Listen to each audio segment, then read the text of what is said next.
नमस्कार, आप देख रहे हैं IBS24 और मैं हूं आपके साथ राहुल सिन्हा। छत्तीसगढ़ की खबरों में आपका स्वागत है और छत्तीसगढ़ की खबरों से पहले रुक करेंगे इस वक्त की बड़ी खबर जो भोपाल से मिल रही है। मध्य प्रदेश में कोरोना के 1402 पॉजिटिव मरीज हैं और अब तक 69 कोरोना मरीजों की यहां मौत हुई है। इंदौर में मरीजों की संख्या 891 तक पहुंच चुकी है। भोपाल में मरीजों की संख्या बढ़कर 213 हो गई है। सरकार के अपर मुख्य सचिव ने इस बात की जानकारी दी है।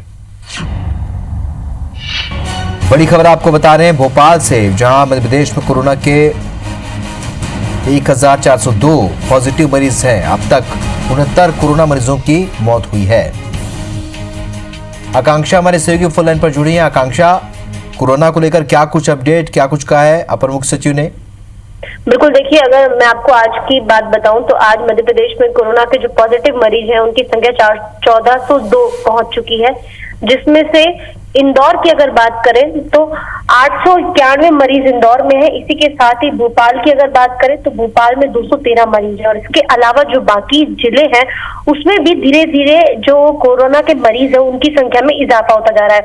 अपर मुख्य सचिव मोहम्मद सुलेमान का साफ कहना है कि लगातार सरकार के प्रयास है कि जितने ज्यादा से ज्यादा सैंपल लिए जा सके, जो भी कोरोना पेशेंट्स के संपर्क में आए हैं उन लोगों के, उनके परिजनों के, ताकि ये आइडेंटिफाई किया जा सके कि आखिर कितने मरीज या कितने संक्रमित लोग अभी प्रदेश में कोरोना के और है। देखिए, बहुत भारी मात्रा में कोरोना के जो सैंपल्स हैं वो भोपाल से दिल्ली के लिए भेजे गए, जिसमें से उम्मीद जताई जा रही है कि संडे के दिन यानी कल 700 से ज्यादा सैंपलों के नतीजे सामने आ जाएंगे। कि जो 1100 कुछ सैंपल भेजे गए थे दिल्ली, उसमें से 700 सैंपलों के नतीजे सामने आएंगे और ये पता चल पाएगा कि आखिर ये जो सैंपल भेजे गए थे इसमें कितने मरीज पॉजिटिव हैं या कितनी रिपोर्ट जो है वो नेगेटिव है।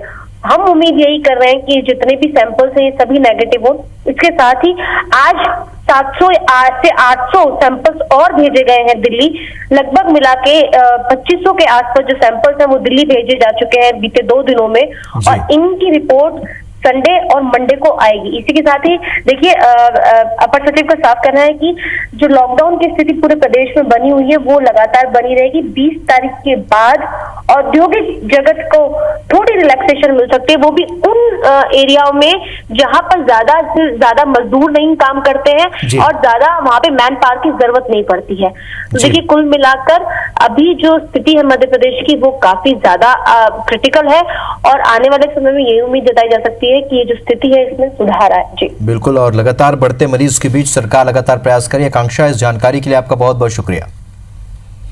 बढ़ते अगर रुक करते छत्तीसगढ़ की खबरों का। लॉकडाउन का दूसरा चरण चालू है और कोरोना संक्रमित मरीजों के मिलने का सिलसिला थम नहीं रहा है। देश भर में अब तक 14,375 कोरोना संक्रमित मरीज हो चुके हैं। इनमें से अब तक 480 मरीजों की मौत भी हो चुकी है। वहीं अब तक कोरोना संक्रमित 1952 मरीज पूरी तरह से ठीक होकर घर भी जा चुके हैं। पिछले 24 घंटे में 991 मरीज सामने आए हैं और 24 घंटे में 43 कोरोना संक्रमितों की मौत भी हुई है। स्वास्थ्य मंत्रालय के ज्वाइंट सेक्रेटरी लव अग्रवाल ने प्रेस कॉन्फ्रेंस में बताया कि कोरोना के 29.8% केस जमात से जुड़े हैं। उन्होंने मौत का आंकड़ा बताते हुए ये जानकारी भी दी कि देश में 3.3% कोरोना संक्रमितों की मौत हुई है। वहीं 13.85% मरीज पूरी तरह से ठीक भी हो गए हैं। देश भर के 22 जिलों में 14 दिन में कोई केस सामने नहीं आया, जिसमें छत्तीसगढ़ के भी 3 जिले शामिल हैं। और इसी तरह 75 साल से ज्यादा उम्र के 42% की मौत कोरोना संक्रमण से हुई है, जबकि 60 से 72 साल की उम्र वाले 33% मरीजों की मौत हुई है। 45 से 60 साल की उम्र में मरने वालों में 10.3% इनकी संख्या है और 0 से 45 साल की उम्र में मरने वालों में 14% लोग शामिल हैं।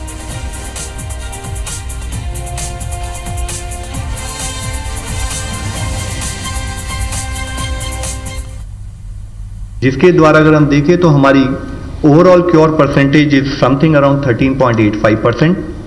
कल से टोटल 991 एडिशनल पॉजिटिव केसेस आए हैं, which takes our confirmed cases to 14,378 cases. Last 24 hours में 43 न्यू डेथ्स भी रिपोर्ट हुई हैं, taking our total death toll to 480 deaths.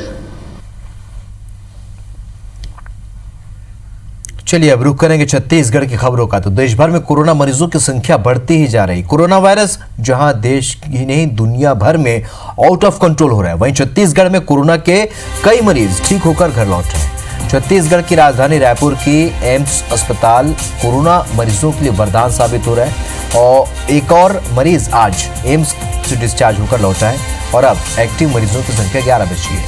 Chhattisgarh में कुल 36 मरीजों में से 25 स्वस्थ होकर डिस्चार्ज हो चुके हैं।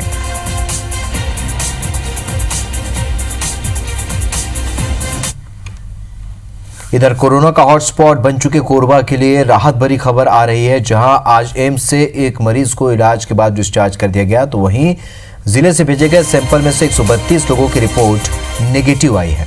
बता दें कि जिले से भेजे गए 1354 सैंपलों में से 1326 लोगों की भी रिपोर्ट नेगेटिव आई है।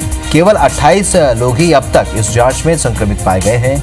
गौरतलब है कि कोरबा जिले के 17 मरीज कोरोना मुक्त होकर वापस लौट आए हैं, जिनमें से एक कोरबा शहर और बाकी 16 कटघोरा के हैं।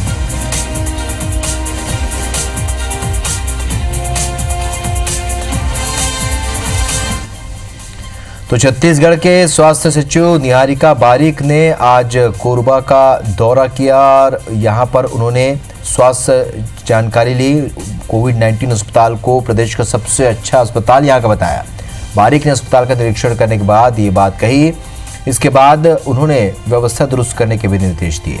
स्वास्थ्य सचिव ने कोरोना हॉटस्पॉट बने कटघोरा का भी निरीक्षण किया। उन्होंने कलेक्टर और दूसरे अधिकारियों से संक्रमण को रोकने के संबंध में पूरी जानकारी ली। बारिक ने कटघोरा के सीमित क्षेत्र से कोरोना संक्रमण के फैलाव को रोकने के लिए इंतजामों पर संतुष्टि जाहिर की। उन्होंने कलेक्टर किरण कौशल और एसपी की भी तारीफ की। आज कोरबा कलेक्टर को 2000 रैपिड किट भी उपलब्ध कराए गए ताकि जल्द ही सैंपलिंग कर जाँच की जा सके। स्वास्थ्य सचिव ने कटघोरा के पुरानी बस्ती और जमीनी पाला क्वारंटाइन सेंटर का भी निरीक्षण किया। कटघोरा में अनफॉर्चुनेटली हमें एक हॉटस्पॉट हो गया है, यहाँ हो गया है, पर यहाँ भी हमने कंटेनमेंट जोन बनवा लिया है और प्रशासन पूरी तरह से उसको सील करके रखा है। हम कोशिश करेंगे ये आगे ना फैले। हाई रिस्क कैटेगरी में हैं कलेक्टर साहब, उनको और दूसरे जगह पे सिक्योर जगह पे लेके उनकी भी देखभाल कर रहे हैं। उन्होंने कटघोरा में जो हॉटस्पॉट है उसमें विविध किस प्रकार से व्यवस्थाएं हैं, कंटेनमेंट किस प्रकार से किया जा रहा है और बाकी कार्य किस प्रकार से हो रहे हैं, उसका निरीक्षण किया है और हम लोगों को आवश्यक मार्गदर्शन भी दिया है। रैपिड किट कितना मिला है, उससे कितनी मदद कर रहा है? 2000 रैपिड किट मिला है। इससे देखिए ये कोई डायग्नोस्टिक किट नहीं है, सर्वेलेंस किट है। इसके माध्यम से कम्युनिटी में स्प्रेड तो नहीं है, उसको चेक करने में हम लोगों को सहायता मिलेगी। छत्तीसगढ़ सरकार नए टेंडर के तहत भारत में स्थित दक्षिण कोरियाई कंपनी से 75,000 रैपिड टेस्टिंग किट खरीदेगी। स्वास्थ्य मंत्री टी एस सिंहदेव ने ट्वीट कर ये जानकारी दी। उन्होंने बताया कि ये किट अच्छी क्वालिटी की सबसे कम कीमत का है। सिंहदेव ने कहा कि रैपिड टेस्टिंग किट बड़ा लॉट एक हफ्ते के अंदर आ जाएगा। जिन कंपनियों ने रैपिड टेस्टिंग किट के टेंडर में गड़बड़ी की उन्हें ब्लैक लिस्ट कर कड़ी कार्रवाई करने के निर्देश दिए गए हैं। रैपिड टेस्टिंग किट से सामान्य लोगों की रैंडम जांच की जा सकेगी। स्वास्थ्य मंत्री ने कहा कि लॉकडाउन खुलने के बाद भी जनजीवन सामान्य नहीं होगा। लोगों को बहुत ही संभल कर रहने की जरूरत होगी। लोगों को समझाना होगा कि लॉकडाउन खत्म होगा, कोरोना का संक्रमण नहीं, हमें सामाजिक दूरी बनाए रखना होगा। स्वास्थ्य कर्मियों का वेतन बढ़ाने को लेकर उन्होंने कहा कि इसका प्रस्ताव सरकार को भेजा गया था, उसे स्वीकार कर लिया गया है और इसके लिए उन्होंने मुख्यमंत्री का आभार भी व्यक्त किया।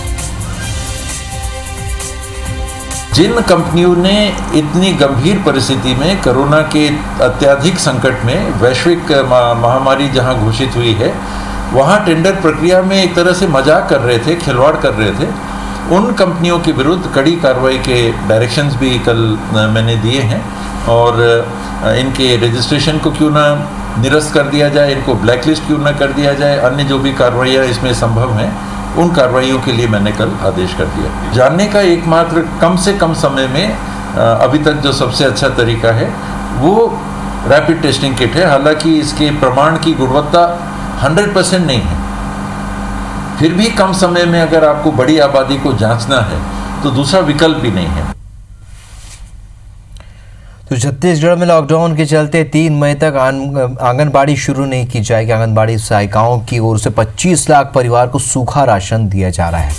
महिला एवं बाल विकास मंत्री अनिला भेड़िया ने वीडियो कॉन्फ्रेंसिंग कर इस बात की जानकारी दी और कहा कि 20 अप्रैल के बाद भी प्रदेश भर में आंगनबाड़ी केंद्र बंद ही रहेंगे। साथ ही उन्होंने कहा कि कोटा, दिल्ली और अन्य इलाकों में फंसे छत्तीसगढ़ के छात्रों को निकालने की व्यवस्था की जा रही है। जो छात्र वहां रहना चाहते हैं उनके लिए वहीं भोजन समेत सभी जरूरतों की व्यवस्था की जा रही है।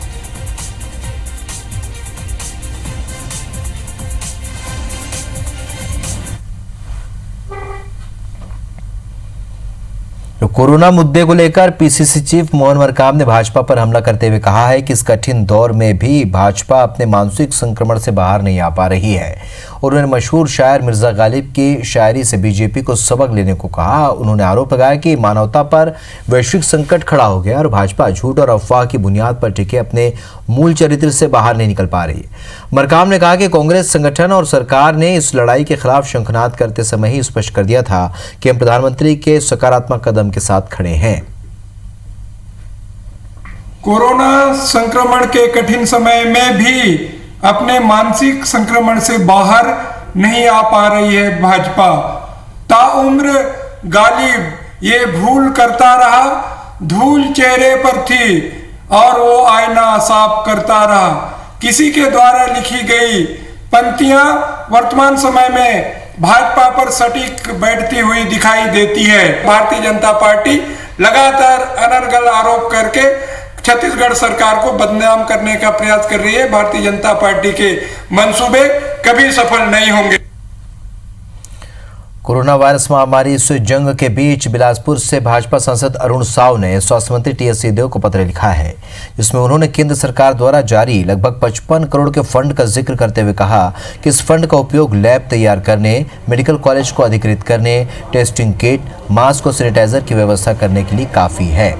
लेकिन राज्य सरकार इन फंड का अब तक कोई उपयोग नहीं किया है और न ही सरकार महामारी को लेकर गंभीर है, जिस पर कांग्रेस ने कहा है कि केंद्र सरकार के 55 से 60 करोड़ रुपए के फंड से कुछ नहीं होगा। अगर केंद्र सरकार को मदद करना है तो कम से कम 500 करोड़ का फंड जारी करे। विधायक शैलेश पांडे ने कहा कि जितनी रकम अब तक प्राप्त हुई है उसका सदुपयोग किया जा रहा है।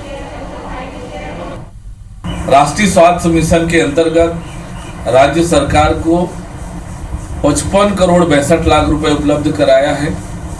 एससीसीएल ने 21 करोड़ रुपए राज्य सरकार को उपलब्ध कराया है और इस तरह से भारत सरकार हर तरह से राज्य सरकार को मदद कर रही है। 55 करोड़ रुपए से क्या होगा? क्या 55 करोड़ रुपए से हम लोग कोरोना की जंग जीत जाएंगे क्या? मैं तो सांसद जी से निवेदन करता हूं कि वो 550 करोड़ रुपए भारत सरकार से दिलाएं राज्य सरकार को, ताकि उस पैसे का उपयोग प्रदेश में कोरोना से महामारी से बचाव के लिए किया जा सके। आज हमारी चिंता जितनी है उसके हिसाब से 55 करोड़ में बहुत कुछ नहीं होने वाला है।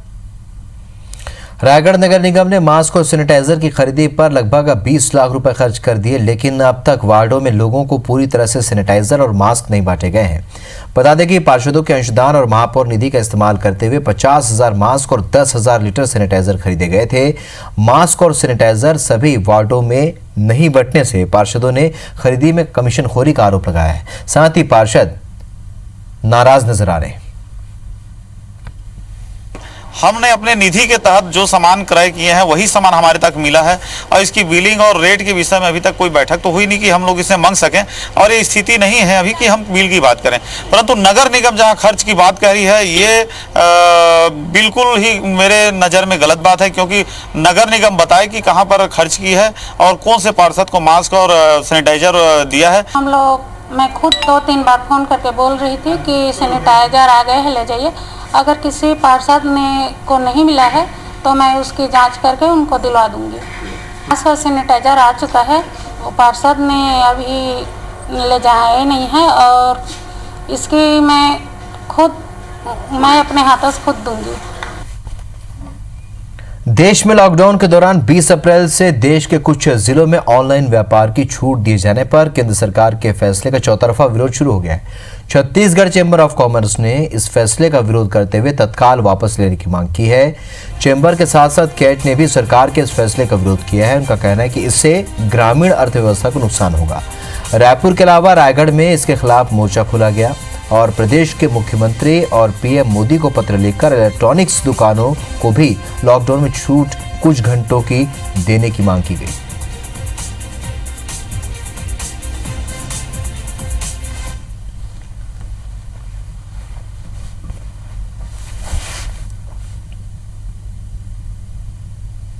केंद्र शासन ने जो ऑनलाइन कंपनी अमेज़ॉन, फ्लिपकार्ट को जो मल्टीनेशनल कंपनियां हैं इनको पीछे चोर दरवाजे से इनको अप्रूवल दे दिए हैं इस महामारी के समय में कि वो ऑनलाइन पूरे हिंदुस्तान में अपना सर्विस दे सकते हैं। ये बहुत गलत निर्णय हुआ है। केंद्र शासन को ये निर्णय वापस लेना पड़ेगा।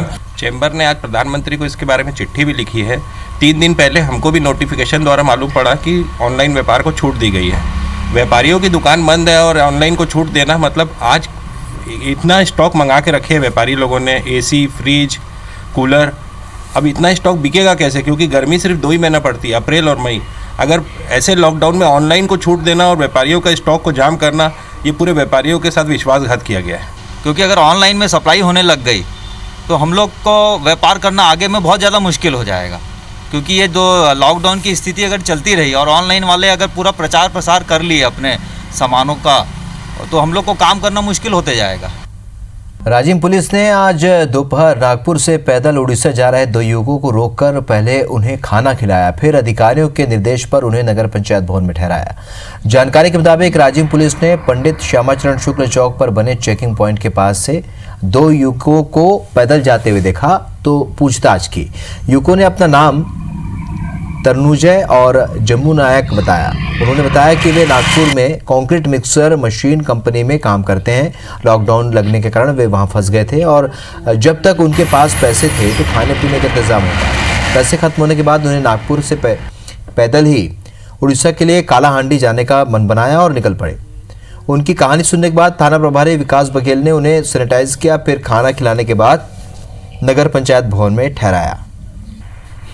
पैदल आया किसी गाड़ी में बैठ के आया? बीच में लिफ्ट लिया। अच्छा, लिफ्ट लिए थे? अच्छा, कहाँ जा रहे थे? उड़ीसा। हम लोग यहाँ पे लॉकडाउन में चेकिंग पॉइंट लगाए हैं राजीव पुल पे। तो दोनों लड़के बैग लेकर आ रहे थे, तो उनसे पूछे कि कहाँ से आ रहे हो, तो बताया नागपुर से। तो नागपुर से कभी लिफ्ट के लिए तो पैदल चलते आ रहे थे, तो उनको रुकवाए हैं, नहला धुला के खाना वाना खिलवा दिए हैं। अब आगे प्रशासनिक चर्चा करके इनकी आगे व्यवस्था करते हैं। अभी फिलहाल सामुदायिक भवन में ठहराने की व्यवस्था कर रहे हैं। कोरोना से निपटने जारी लॉकडाउन में हजारों मजदूर रास्तों में फंसे हुए। घर जाने के लिए 14 अप्रैल का इंतजार था, लेकिन हालात बेकाबू होने के कारण लॉकडाउन बढ़ा दिया गया और अब मजदूर पैदल ही अपने अपने घरों के लिए पलायन कर रहे हैं। ऐसे ही छत्तीसगढ़ की 3 तस्वीरें हम आपको दिखा रहे हैं, जिसमें पहली तस्वीर धमतरी की है, जिसमें कचना राहत शिविर में ठहराए गए 14 और मजदूर खिड़की तोड़कर भाग गए। यहाँ से पहले भी मजदूर भाग चुके हैं। वहीं नागपुर में फंसे 8 मजदूर साइकिल के सहारे 500 किलोमीटर का सफर तय कर कोंडागांव जिले के विशामपुरी गांव पहुंचे हैं। इधर कोरिया के बैकुंठपुर रोड रेलवे स्टेशन के पास पुलिस ने मजदूरों के 2 ग्रुपों को पकड़ा, जो मध्य प्रदेश के देवास और झारखंड के पलामू जाने के लिए कई दिनों से पैदल चल रहे थे। फिलहाल पुलिस से अधिकारियों से बात करके मदद की बात कही।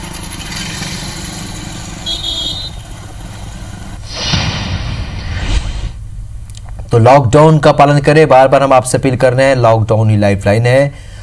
लॉकडाउन को गंभीरता से लें, क्योंकि संक्रमण को रोकने के लिए सरकार ने जो प्रयास किए उसमें मदद करें। लॉकडाउन आपकी सुरक्षा के लिए है, आप पर किसी तरीके का दबाव या तनाव देने के लिए नहीं है। कोरोना से लड़ने में शासन और प्रशासन का सहयोग करें।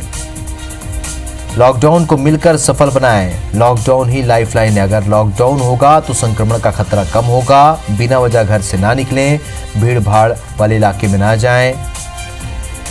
सभी कानून का पालन करें, क्योंकि सरकार सख्ती से कार्रवाई कर रही है और इसलिए एब24 भी बार बार आपसे अपील कर रहा है कि लॉकडाउन का पालन करें। बढ़ते आगे। दुर्ग जिले के बोरी थाना क्षेत्र में फर्जी पुलिस बनकर आरोपियों ने महिला का रेप किया और जान से मारने की धमकी भी दी। बता दें कि युवती अपने पुरुष मित्र के साथ किसी जरूरी काम से लिटिया गई हुई थी। वहां से वापसी के दौरान 2 आरोपियों ने मोटरसाइकिल पर सवार दोनों लोगों को रुकवाया और लॉकडाउन में घूमने पर जेल भेज जाने का डर दिखाया। इसके बाद एक आरोपी सुग्रीव ने युवती को अपनी हवस का शिकार बनाया। वही दूसरा आरोपी युवती के पुरुष मित्र को बाइक पर इधर उधर घुमाता रहा। रेप को अंजाम देने के बाद आरोपी सुग्रीव ने युवती को डराया धमकाया भी। इसके बाद दोनों भाग गए।